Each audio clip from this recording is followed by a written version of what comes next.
Yo, what's up mga kaibigan? Nali na tayo magkwentuhan matapos na marinig ang final buzzer ng Game 2 sa pagitan ng Los Angeles Lakers at ng OKC Thunder. Mabilis na sinugod ni Austin Reaves at ng buong Lakers ang mga officials at patuloy na nagreklamo at kinausap ang mga ito.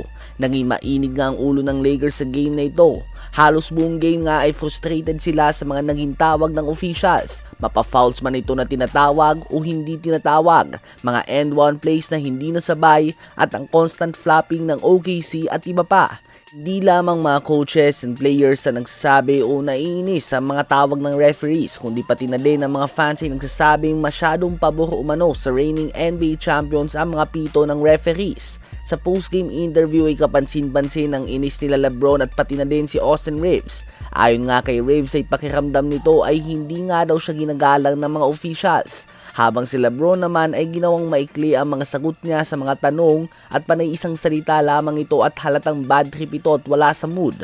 Obviously, naging factor nga mga questionabling tawagan sa game na ito, subalit hindi nga natin pwedeng isisi ang lahat at sabihin ito lamang ang tanging dahilan kung bakit natalo ang Lakers. Nagtala nga sila ng 20 turnovers, hinayaan nga nilang magkaroon ng OKC ng 55% field goal percentage. 17-6 din ang second chance points at 14-4 naman ang fast break points. So halos hindi nga sila nagkaroon ng pagkakataon na mapabilis ang pace ng game upang hindi makapag-set ang depensa ng OKC. Ano ba sa palagay niyong adjustment na dapat gawin ng Lakers sa next game upang makuha ang panalo? Ngayon ay tumungo naman tayo kay James Harden. Kanina nga sa Game 2 matchup ng Detroit Pistons at ang Cleveland Cavaliers ay muling nawala si Harden. Nagtala lamang ito ng 10 points, 3 assists and 4 turnovers on 3 of 13 shooting sa field and 0 of 4 shooting sa 3-point line.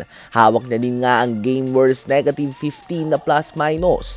Kaya naman kahit na napakahusay ng performance sa pinapakita ni Donovan Mitchell ay hindi ito nagiging sapat upang makuha ang mga panalo. Ngayon nga ay down 2-0 na sila sa series na ito at malaking dahilan dyan ang disappointing performance ng former league MVP. Ito nga ang problema talaga kay Harden at panira sa kanyang legacy. Imbes na umangat ay bumabagsak nga ang kanyang mga performance tuwing playoffs, kaya naman ang inaasahan na 20 points and 10 assists performance sa kanya ay tila ba napakahirap ng abutin.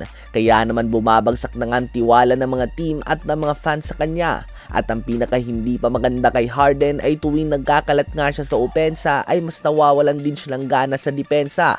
Kaya naman imbis nga na bawiin niya ito sa depensa ay mas lalong nagiging pabigat lamang ito sa kanyang team.